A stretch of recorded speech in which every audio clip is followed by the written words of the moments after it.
नमस्कार। रेडियो बाल सिकाइ कार्यक्रम अन्तर्गतको शिक्षक तथा अभिभावकहरूको लागि तयार पारिएको कार्यक्रमको यो 5औं अङ्कमा यहाँहरूलाई स्वागत छ। यो कार्यक्रम देशभरका शिक्षकहरूको पेशागत विकास तथा अभिभावकहरूमा असल अभिभावकत्वबारे जानकारी दिन तयार पारिएको हो। कार्यक्रम रातोबंगला फाउन्डेशन, रातोबंगला स्कूलको साझेदारी कार्यक्रम आरबी पबको संयुक्त प्रयासमा सञ्चालन गरिएको हो। आज पनि हामी शिक्षकहरूका लागि रमाइला खेल, रोचक क्रियाकलापहरू, आकर्षक शिक्षण विधिहरू लिएर आएका छौं। साथै अभिभावकहरूका लागि अभिभावकत्वका रमाइला कुराहरू पनि लिएर आएका छौं। आजको कार्यक्रममा केही लेख्नुपर्ने कामहरू भएकाले तपाईहरूले आफ्नो साथमा कापी र कलम लिएर बस्नुहोला। शिक्षक साथीहरू, कार्यक्रमको पहिलो खण्डमा आज हामी सामाजिक शिक्षा अन्तर्गत एउटा रमाइलो खेल खेल्छौं। खेलको नाम हो म को हुँ। खेलमा नातालाई बुझेर भन्नुपर्ने हुन्छ। जस्तै उदाहरणको लागि म तपाईको आमाको छोराको बुवाको छोरी हुँ। म तपाईको को हुँ भन्दा उत्तर मेरो दिदी वा बहिनी हुन्छ। बुझ्नुभयो त? लौ अब खेल सुरु गरौं। म तपाईको आमाको बुवाको श्रीमती हुँ। म तपाईको को हुँ? उत्तर हो हजुरआमा। म तपाईको हजुरबुबाको छोराको भाइको श्रीमती हुँ। म तपाईको को हुँ?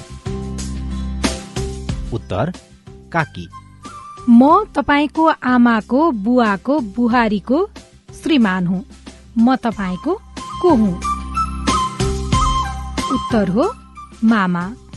म तपाईको दाइको काकाको हजुरबुबा हुँ। म तपाईको को हुँ? उत्तर जिजु हजुरबुबा। म तपाईको बाबाको ज्वाइँको आमा हुँ। म तपाईको को हुँ? उत्तर सासुआमा। शिक्षक साथीहरू, तपाईहरूलाई यो खेल कस्तो लाग्यो? पक्कै पनि रमाइलो लाग्यो होला। तपाईहरूले पनि आफ्नो कक्षामा यसरी नै खेल बनाएर खेलाउन सक्नुहुन्छ। यो खेलबाट विद्यार्थीहरूले नाता सम्बन्धको बारेमा थाहा पाउने, सोच्ने र सुन्ने बानीको विकास हुने आदि कुराहरू सिक्छन्।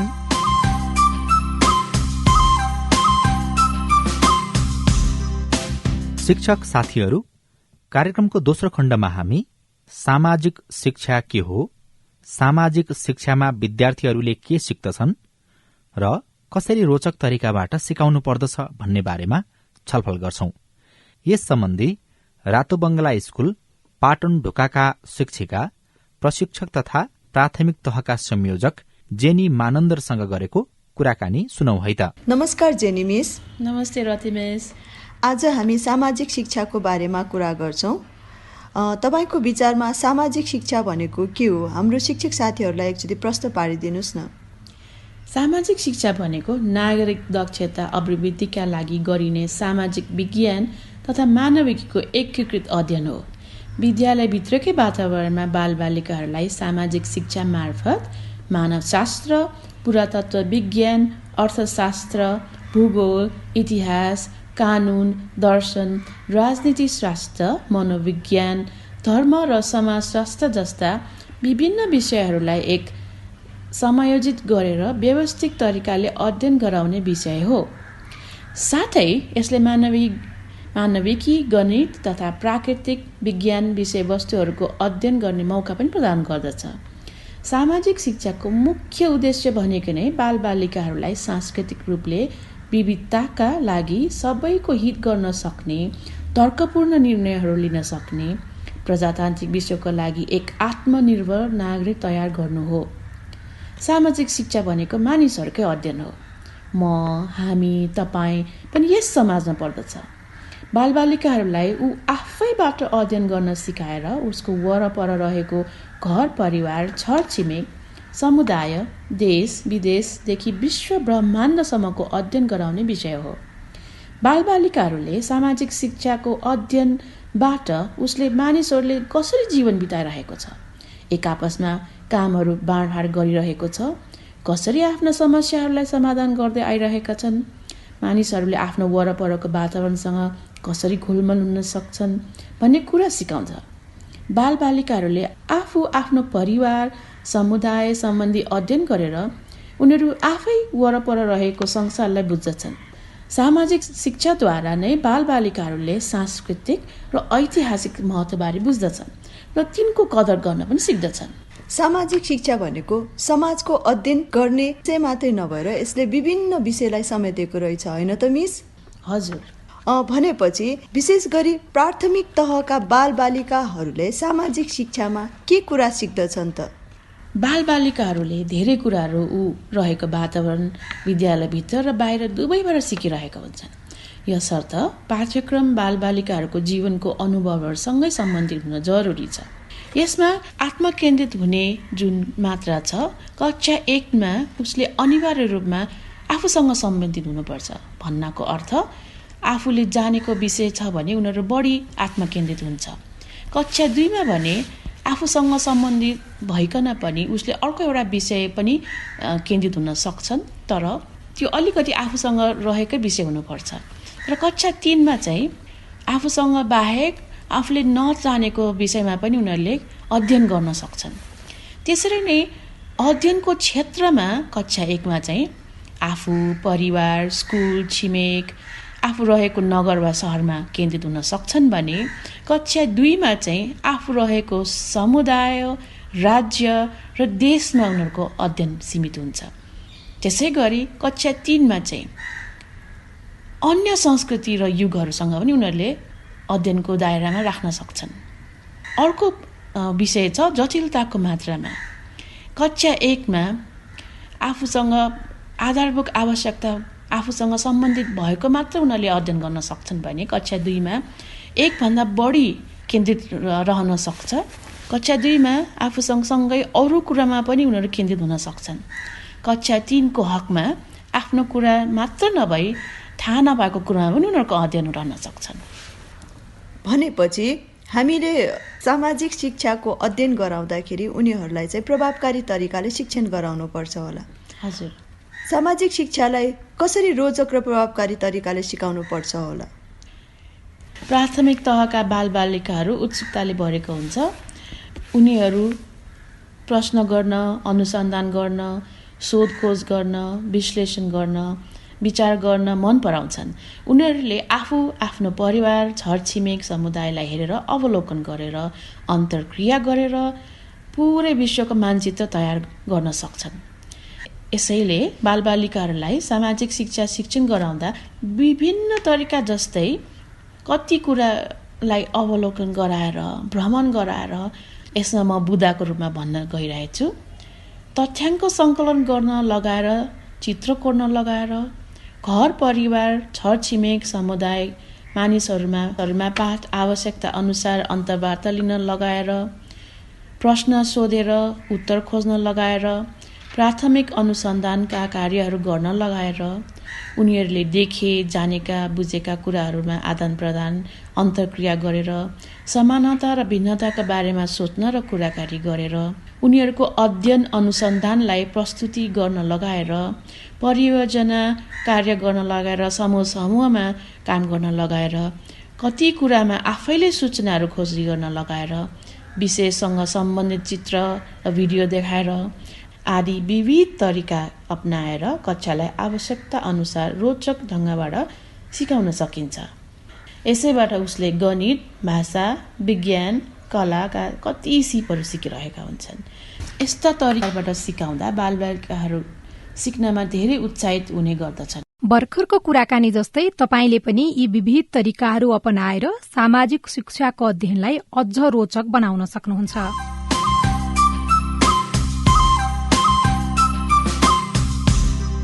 कक्षा कोठा व्यवस्थापन अन्तर्गत आजको खण्डमा हामी कक्षामा हुने बैठकहरूको बारेमा छलफल गर्नेछौं। कक्षा बैठकका विभिन्न प्रकार मध्ये एक उपयोगी बिहानी बैठक हो। आज हामी यसलाई कसरी गराउने र किन गराउनुपर्छ भन्ने बारेमा छलफल गर्दैछौं। बिहानी बैठक भनेको कक्षाको सुरुमा बसिने बैठक हो। यस बैठकमा सबै विद्यार्थी तथा शिक्षक एक ठाउँमा भेला हुने र विभिन्न विषयलाई लिएर छलफल गर्ने गर्दछन्। यसको मुख्य उद्देश्य भनेको विद्यार्थीलाई घरबाट आउने बित्तिकै विद्यालयको सिक्ने वातावरणमा परिचित गराउनु हो। यस बैठकको सुरुबाट शिक्षकले बिहानी सन्देशलाई पार्टीमा लेखेर अनि त्यसलाई पढेर शुरू गर्दछन्। बिहानी सन्देशमा शिक्षकले सबै विद्यार्थीहरूलाई स्वागत अभिवादन गर्ने, आजको समय तालिकाको पुनरावलोकन गराउने, आज हुने विशेष क्रियाकलापको बारेमा कुरा गर्ने, विद्यार्थीको घर परिवार, बाहिरी वातावरण र पाठसँग सम्बन्धित कुराकानीहरूलाई समेटिन्छ।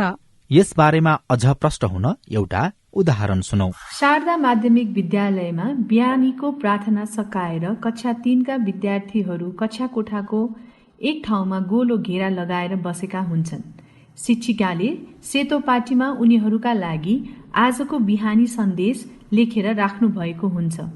सबैजना भेला भइसकेपछि शिक्षिकाले सबैजना कक्षा आइपुग्यो होइन त, अब हामी कक्षा बैठक सुरु गरौं ल भन्दै रमालाई बिहानी सन्देश पढ्नको लागि भन्नुहुन्छ। रमा अगाडि आएर सन्देश पढेर सुनाउँछिन्। आज मिति 2077 फागुन 12 गते, कक्षा 3, स्वागत छ आजको कक्षामा। आज हामी सुरुमा गणितका रमाइला खेलहरूबाट कक्षा सुरु गर्नेछौँ र विज्ञान कक्षामा बाहिर गएर किराको बारेमा अध्ययन गर्नेछौँ। आज हामी शारीरिक व्यायाम गर्नेछौँ र खाजा खाएपछि नेपाली कक्षामा दयालु रुख कथा पढ्नेछौँ। सबैभन्दा पहिले आज हामी हिजो अस्ति बिदाको बेला घर परिवारलाई गरेको सहयोगको बारेमा कुराकानी गर्नेछौँ भन्दै रमाले सन्देश पढेर सुनाउँछिन्। सन्देश सुनेर कक्षाको छेउमा बसेका रमेश उत्साहित हुँदै भन्छ, आहा आज त खेलको कक्षा रहेछ, मलाई त खेलको कक्षा छुट्याउनै मन लाग्दैन। त्यसपछि सुस्मिता रमाएर शिक्षिकासँग सोध्छिन्, मिस आज गणितमा कुन खेल खेल्ने होला? अस्तिको जस्तो बिङ्गो खेल्ने हो? सुस्मिताको कुरा सुनेर शिक्षिकाले जवाफ दिनुहुन्छ, एउटा रमाइलो खेल छ, गणितकै कक्षामा मात्रै थाहा पाउनेछौ। यस्तै अगाडि बसेको रोहनले आफ्नो साथी सुजनलाई सुनाउँछ, हेर त आज हामी बाहिर गएर किराको बारेमा पढ्ने। सुजनले पनि थप्छ, साँच्चै साँच्चै आज हामी किरालाई हेर्न जाने, तर किरा त सानो हुन्छ, कसरी हेर्ने होला है भन्दै कुरा गर्न थाल्छन्। उनीहरूको उत्साहित व्यवहारलाई देखेर शिक्षिकाले थप्नुहुन्छ, मलाई थाहा छ तिमीहरू सबैजना आजको कक्षा क्रियाकलापलाई लिएर खुसी छौ। लौ यो चाहिँ हाम्रो आजको कक्षामा गर्ने क्रियाकलाप भयो। अब हामी हिजो अस्ति हाम्रो विद्यालय बन्द हुँदाखेरि तिमीहरूले घरमा के गर्यो, बिदामा आमा बुवा घर परिवारलाई कसरी के गरेर सहयोग गर्यो भन्ने बारेमा छलफल गर्छौं भन्दै शिक्षिकाले छेउमा बसेकी मुनालाई सोध्नुहुन्छ। शिक्षिकाले सोधेको अनुसार मुनाले उत्तर दिन्छिन्, मिस मैले आमालाई खाना पकाउन, तरकारी पखाल्न र काट्नलाई पनि सहयोग गरे। लौ मुनाले के भन्दैछिन् सबैले सुनौ है त भनी शिक्षिकाले सबैको ध्यान आकर्षण गर्नुहुन्छ र साथीले सुनाएको कुरा सुन्न प्रोत्साहन गर्नुहुन्छ। फेरि शिक्षिकाले थप्नुहुन्छ, लौ लौ लौ अब सबैले पालै पालो भन्दै जाओ है।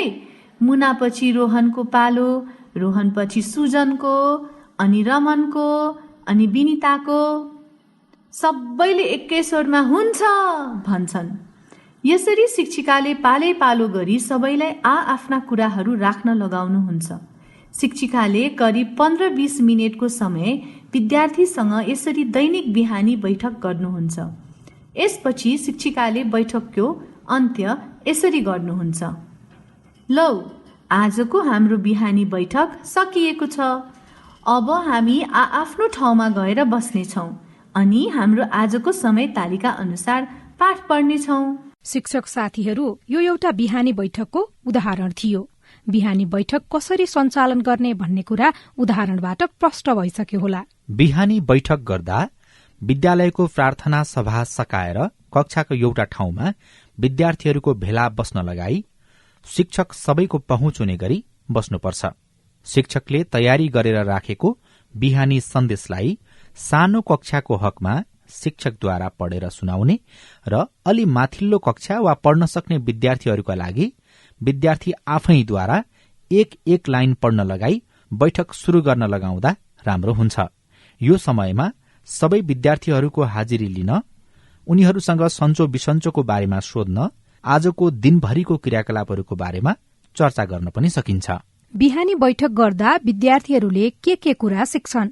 यो गर्दा आज दिनभरिको क्रियाकलापहरू वा समय तालिकाको बारेमा जानकारी प्राप्त हुन्छ र विद्यार्थीहरूमा सकारात्मक बानीहरूको विकास हुँदै जान्छ। जस्तै अरूको कुराहरू सुन्ने, प्रभावकारी तरिकाले आफ्नो कुराहरू राख्न सक्ने र एक अर्काको विचार र भावनाको सम्मान गर्ने।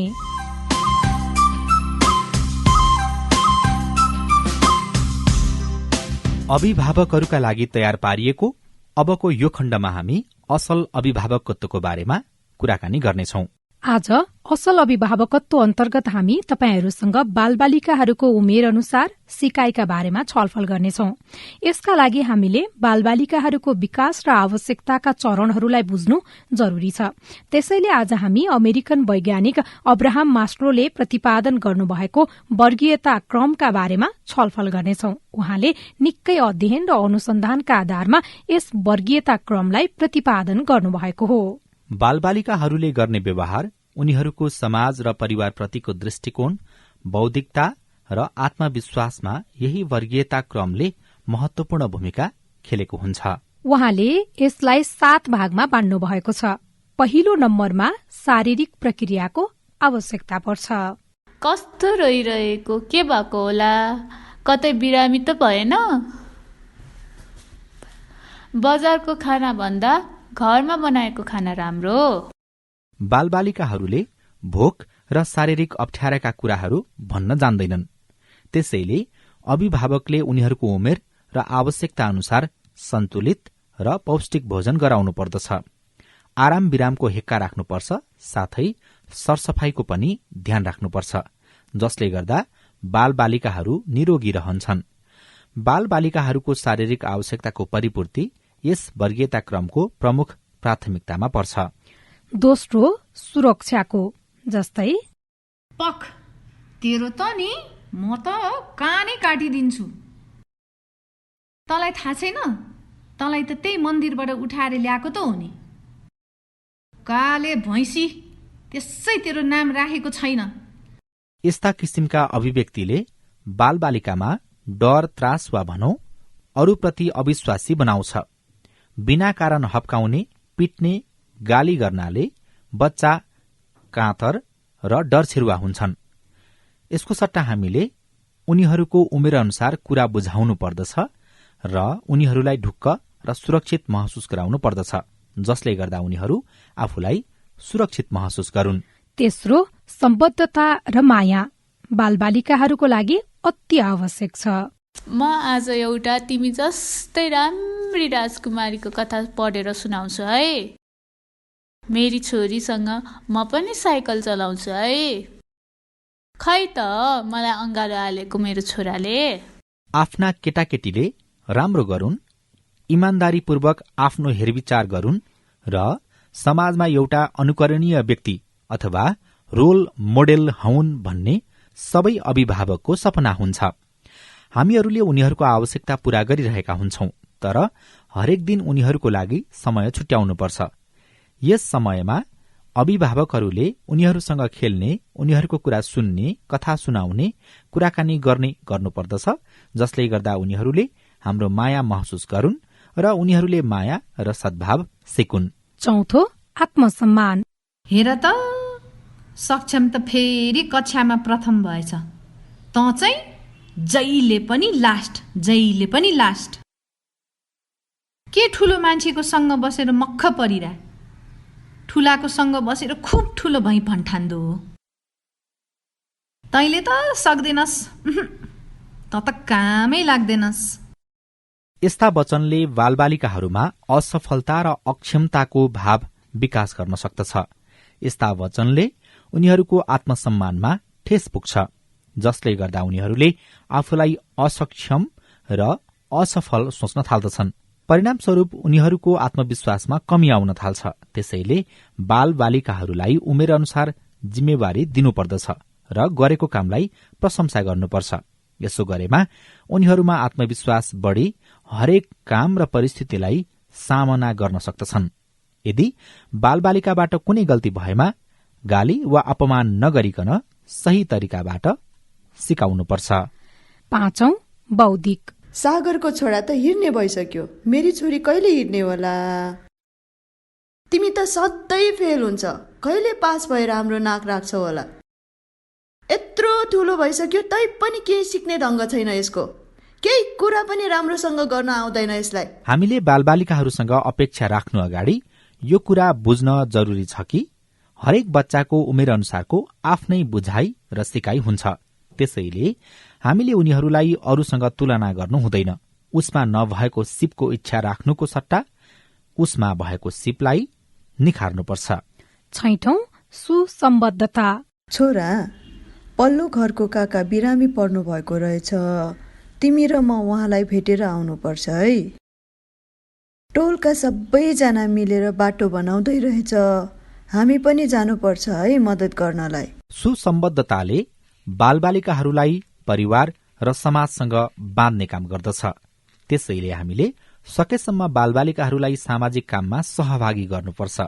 यसले गर्दा उनीहरूले आफ्नो र अरूको संस्कृतिलाई माया र सम्मान गर्न सिक्छन्।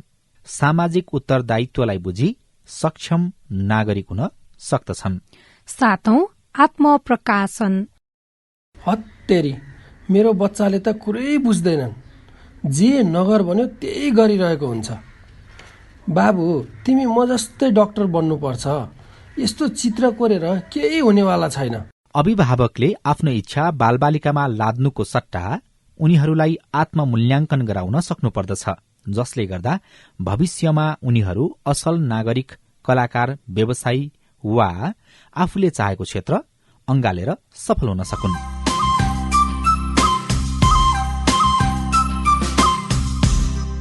कार्यक्रममा शिक्षक र अभिभावकहरूका लागि प्रतिक्रियाको खण्डमा आज हामी मदन स्मारक विद्यालय पाटनका शिक्षिकाको प्रतिक्रियाहरू सुनौ। नमस्कार, म रोहिणी श्रेष्ठ अमात्य। म मदन स्मारक माध्यमिक विद्यालयका प्रावि शिक्षक हुँ। रातो बंगला फाउन्डेशनद्वारा सञ्चालन गरिएको रेडियो बाल सिकाइ कार्यक्रम मलाई अति रोचक लागेको छ।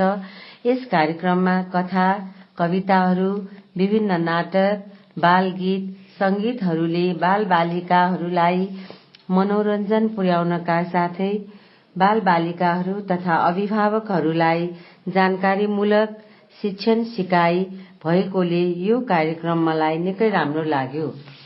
यो कार्यक्रम नेपालभरिका बालबालिकाहरूलाई अवश्य नै फाइदाजनक छ। यस कार्यक्रमलाई निरन्तरता दिइरहनको लागि म रातो बंगला फाउन्डेशनलाई प्रोत्साहन गर्न चाहन्छु। धन्यवाद। यसरी तपाईले पनि आफ्नो प्रतिक्रिया हामीलाई सुनाउन सक्नुहुन्छ। हामी आजको कार्यक्रमको अन्त्यमा आइपुगेका छौं।